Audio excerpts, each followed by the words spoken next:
Salut les amis, une fois de plus, bienvenue sur notre chaîne Ici tout commence.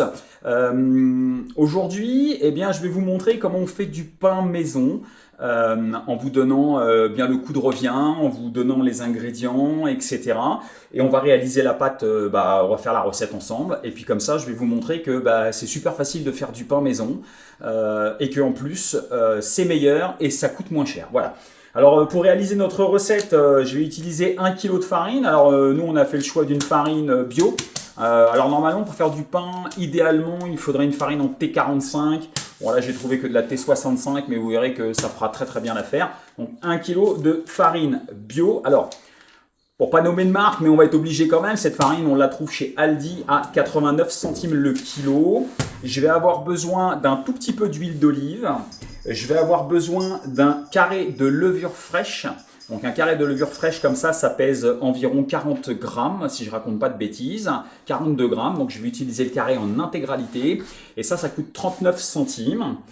Ensuite, il me faudra un petit peu de sucre, il me faudra du sel, il me faudra un petit peu de lait et il me faudra des graines de sésame pour agrémenter mes petits pains. Donc, comme je vous le disais, le coût de revient de notre recette, alors je vais être assez large sur le coût de revient. Je vous disais, donc on a 39 centimes pour la levure, on a 89 centimes pour la farine.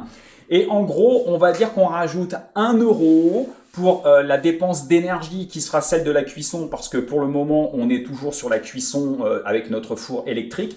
Mais bientôt, on pourra passer sur la cuisson avec notre four qui sera alimenté par la cuisinière à bois. Et donc là, forcément, on aura ce coût en moins puisque de toute façon, la cuisinière fonctionnera tous les jours pour le chauffage. Donc là, je rajoute en gros sur la conception de cette recette 1 euro pour la dépense énergétique, pour le très peu d'huile d'olive que je vais utiliser, pour le très peu de sel et de sucre que je vais utiliser et les sésames. Ce qui nous fait une recette qui nous revient environ à 2,28 €. Pour vous donner un ordre d'idée, une baguette de pain ordinaire pèse aux alentours de 250 grammes. Là, on va réaliser un tout petit peu plus d'1 kilo de pain, donc l'équivalent de presque 5 baguettes. Le coût moyen d'une baguette aujourd'hui, sur une baguette avec de la farine bio, on va être autour d'1 euro, on va faire simple. Donc là, on va réaliser une recette. En gros, si vous achetiez vos 5 baguettes à la boulangerie, vous en avez pour 5 euros. Là, grosso modo, on en a pour moins de la moitié. On fait notre pain nous-mêmes et on a un pain de meilleure qualité et qui se conserve très bien puisque on a pris l'habitude, nous, de faire le pain 2 fois la semaine. Donc en général, on fait le pain souvent le dimanche et le mercredi ou le dimanche et le jeudi. Aujourd'hui, on est jeudi. Je crois qu'on est jeudi 3 juin, si je ne raconte pas de bêtises. Donc aujourd'hui, on va faire notre petite recette de pain qui nous tiendra donc jusqu'à dimanche. Et dimanche, on fera du pain. Voilà, donc je vais démarrer cette petite recette. Donc pour commencer, je mets mon kilo de farine on peut faire ça dans un cul de poule. Là, j'ai un grand saladier en plastique. C'est toujours le même que j'utilise pour faire mes recettes. Donc j'utilise celui-ci parce qu'il va bien, ça me permet de bien mélanger. Donc je mets mon kilo de farine. Voilà. Ensuite, je prends mon carré de levure fraîche que je vais donc délayer dans un petit peu d'eau. Alors de l'eau tiède. Alors attention, je vais expliquer quelque chose qui est très important avec la levure fraîche. La levure fraîche, c'est quelque chose de vivant. Donc la levure commence à s'activer à partir de 37 degrés. Ce qui veut donc dire que si vous êtes sur une eau qui est bien en dessous de 37 degrés, si vous faites avec de l'eau froide, la levure va mettre un petit peu plus de temps à s'activer. Il va falloir qu'elle se remette à température ambiante. Si vous voulez que votre levure s'active plus vite, idéalement, c'est de mettre de l'eau qui est autour de 30-35 degrés, de façon à ce que la levure s'active. Toutefois, la levure, sur une température supérieure à 40 degrés, la levure meurt. Ce qui pourrait expliquer peut-être à certains d'entre vous pourquoi vous ratez vos pains, pourquoi les pains restent tout plats, pourquoi ils ne gonflent pas, parce qu'il est hyper important que la température de la levure soit la bonne. Donc moi, je vais émietter ma levure. Donc là, j'ai mis de l'eau légèrement tiède. Donc je dois avoir une eau qui doit être à une trentaine de degrés. Donc j'émiette ma levure fraîche dans l'eau. Je vais la laisser fondre un petit peu. Après, je vais l'aider en l'écrasant un petit peu avec une fourchette et j'irai la mettre dans ma farine. Une autre petite astuce qui permet d'accélérer la levée de la levure fraîche, c'est d'ajouter, alors ça peut sembler bizarre, d'ajouter à son pain 2 cuillères à café de sucre. Alors, je vous garantis que vous ne le sentirez absolument pas, mais par contre, ça a pour effet d'accélérer le travail de la levure dans votre farine. Voilà. Une autre chose importante, pour cette recette, on utilisera aussi du sel. Le sel, c'est quelque chose qui doit être intégré en dernier, parce que lui, pour le coup, a tendance à neutraliser un petit peu la levure. Donc, on vient le mettre à la fin de la conception de notre pâte. Ensuite, dans cette pâte, je vais ajouter un filet d'huile d'olive. Donc, alors après, c'est selon chacun. Hein. Ça, c'est complètement pas une obligation. Moi, j'en mets toujours un petit peu. Hein, voilà, ça permet d'avoir un pain qui est un petit peu plus moelleux. Voilà. Donc, je vais prendre une petite fourchette que j'ai oublié de prendre pour pouvoir écraser ma petite levure fraîche. Donc, je vais écraser, touiller ma petite levure fraîche pour essayer de la délayer le plus possible. Ensuite, je vais l'ajouter directement dans ma farine. Voilà, donc tant que vous levez la fourchette comme ça et qu'il y a encore des grumeaux, c'est que ce n'est pas suffisamment délayé. Il faut éviter les grumeaux de levure dans votre pâte à pain. Voilà, j'y suis presque. Voilà, j'ai quasiment plus de grumeaux. Je vais donc pouvoir intégrer directement dans ma farine.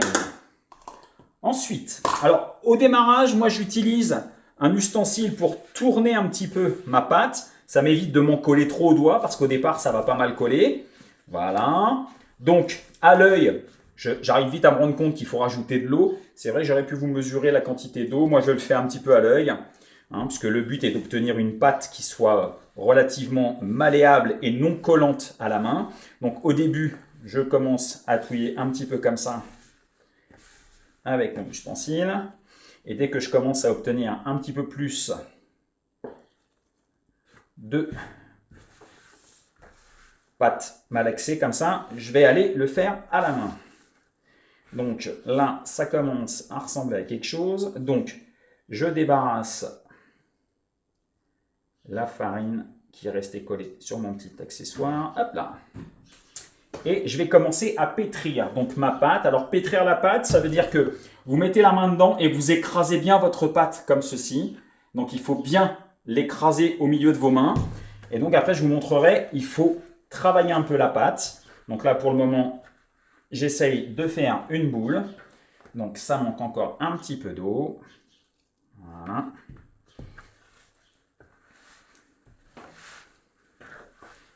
Voilà. Ma pâte commence à coller un petit peu, c'est très bien, mais il ne faut pas que ça colle de trop. Alors après, on l'écrase au point comme ça permet de bien la malaxer. Dans le fond, c'est pour ça que j'utilise le saladier en plastique. On écrase comme ça, on s'en va la chercher, on la tourne, hop, comme ça, et au bout d'un moment, on finit par obtenir une boule. On continue d'écraser comme ça, dans le fond du saladier. Alors, on y met un petit peu de force. Vous voyez, quand on l'écrase comme ça fait vraiment une galette. Voilà. Ensuite, je la prends, je la plie. Je refais une espèce de boule comme ça. Hop, et je recommence l'opération. Voilà, je l'écrase à nouveau. Bien comme il faut. Jusqu'à finir par obtenir quelque chose qui, au niveau pâte, soit suffisamment élastique pour être manipulé. Hop, on va y mettre les deux mains. Donc voilà, moi j'aime bien casser un peu ma pâte comme ça. Voilà, je la remets, je la réécrase. J'en profite pour me débarrasser du peu qui m'a collé au doigt. Pour ne rien gaspiller. Voilà. Et je continue d'écraser ma pâte. Voilà, donc... Et hop, je la replie à nouveau comme ça, sur elle-même, et je recommence. Donc là, je commence à avoir une pâte qui commence à être assez élastique, assez malléable. C'est maintenant que je vais venir intégrer mon sel. Donc, pour cette recette, tout à chacun, si vous voulez du pain sans sel parce que vous avez un régime spécifique, eh bien vous en mettez moins. Bon, moi, pour avoir fait des centaines de fois cette recette, la quantité... idéal pour moi sur cette recette-là, c'est 2 cuillères à café bien remplies de sel. Alors, c'est pareil, cette recette, c'est une recette aussi que vous pouvez réaliser avec d'autres choses dedans. La semaine dernière, on l'avait fait avec de l'emmental, on l'avait fait avec du chorizo. Bien entendu, si on intègre d'autres aliments salés, on met moins de sel. Donc une première, voilà, et une seconde. Voilà, bien rempli. Et voilà, une seconde. Là maintenant, encore une fois, très important de bien remalaxer pour bien répartir la quantité de sel dans la pâte. Donc je recommence, je la replie. Voilà. Et à nouveau. Voilà. Alors elle doit opposer un peu de résistance à votre pâte. Si c'est trop mou, ça veut dire qu'il y a trop d'eau et que ça va trop coller. Et donc vous allez être embêté. C'est pour ça qu'au niveau de la quantité d'eau, je n'ai pas mesuré. Mais de mémoire, il me semble que ça doit être aux alentours d'un quart de litre que je dois mettre dedans. Donc, à nouveau, je la plie, je la pose et je l'écrase.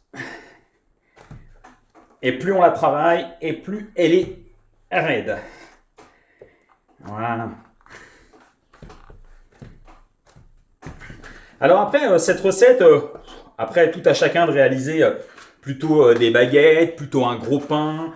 Alors nous, on aime bien faire des petits pains individuels. Ça a un côté un peu pratique, chacun prend son petit pain à table. Si on veut faire des sandwichs, on fait des boules un peu plus grosses. Pour faire des pains type pain bagna, etc., c'est plutôt sympa. Alors il y a deux méthodes avec cette recette. Il y a une méthode où on peut laisser pousser la pâte tranquillement. Alors aujourd'hui, c'est ce qu'on va faire, parce qu'on est un peu moins pressé. Ou alors, il y a aussi la possibilité de faire ce qu'on appelle une pousse rapide. Alors, ça pousse, mais ça pousse moins que si on la laisse pousser naturellement. Une pousse rapide, c'est que tout simplement, une fois réalisées les boules de pâte, vous enfournez dans votre four à une température de 60 degrés pendant environ 25 minutes avec un bol d'eau dans le four. C'est très important parce que le boulanger, quand il fait du pain, il a une étuve pour faire pousser son pain.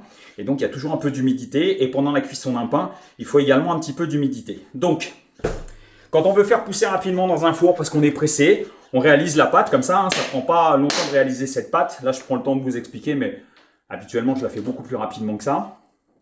Et on la fait pousser rapidement au four. 20 minutes et ensuite on lance la cuisson à peu près à 180 degrés et vous comptez environ 25 minutes de cuisson. Après, c'est à vous de regarder selon votre four, si votre pain commence à dorer trop vite, etc. Voilà. Donc là, on va laisser pousser normalement notre pâte. Mais comme je vous l'expliquais, nous, ce qu'on aime faire, ce sont des boules, des petites boules individuelles. Donc, je vais travailler ma pâte de façon, alors, je farine un petit peu mon espace. Je vais travailler ma pâte de façon à pouvoir réaliser mes petites boules. Donc, en général, j'étends ma pâte comme ça. Voilà, je la roule sur elle-même. Voilà.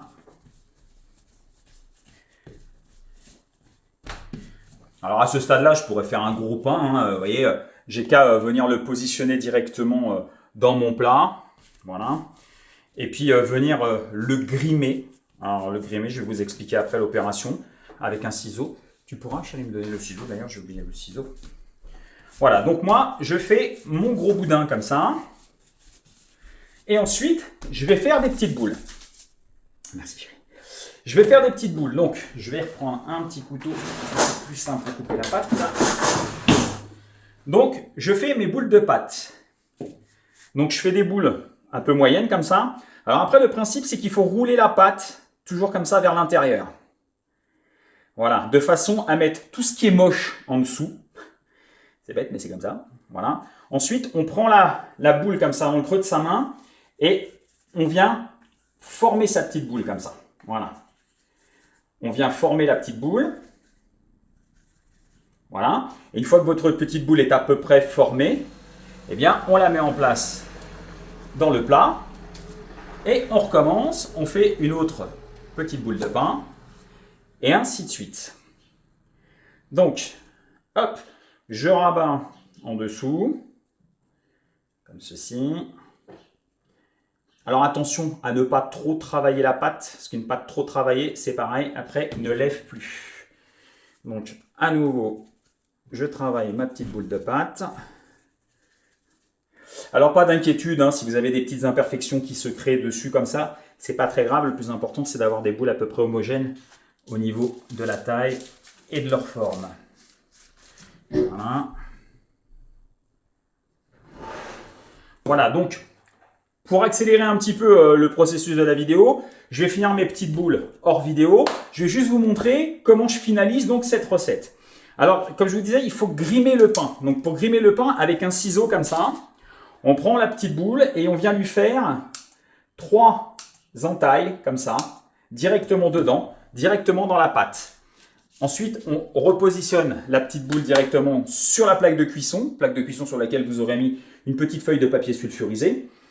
Ensuite, on va prendre du lait, un petit peu de lait comme ça, avec un pinceau, et on va venir badigeonner notre petite boule de pain. Alors, généreusement, on la badigeonne de lait. Vous allez me dire à quoi ça sert? Eh bien, le lait va permettre à notre petite boule de pain déjà d'avoir une première dose d'humidité, donc pour la lever. La deuxième chose, c'est que ça va permettre à notre petite boule de pain de dorer, d'avoir une belle couleur. Alors, quand on fait de la pâtisserie, vous savez, le système du jaune d'œuf avec sucre, etc. Et surtout, la dernière chose, c'est que ça va nous permettre de pouvoir venir y incorporer. Alors là, je vais le faire avec des graines de sésame. On pourrait le faire avec des graines de pavot. On pourrait le faire avec plein d'autres choses, avec des fines herbes, avec ce que vous voulez. Nous, on aime bien les petites graines de sésame. Donc, je vais venir positionner mes petites graines de sésame comme ça partout sur ma petite boule. Et donc, bien entendu, vous l'aurez compris, avec l'humidité et le lait qu'on a mis sur la petite boule, eh bien, nos graines de sésame restent parfaitement en place sur la petite boule de pâte. Voilà. Ensuite, je vais laisser tout ça couvert d'un torchon pendant à peu près 2h30 pour laisser pousser gentiment nos petites boules de pain. Et ensuite, je vais enfourner nos petites boules de pain pendant environ 25 minutes à 180 degrés. Je refais une petite vidéo à la sortie du four pour vous montrer le résultat. Voilà les amis, j'espère que cette petite vidéo vous aura plu. N'hésitez pas comme d'habitude à aller regarder toutes nos petites vidéos sur Ici tout commence, à aller nous mettre un petit pouce et à partager. Voilà, à bientôt les amis.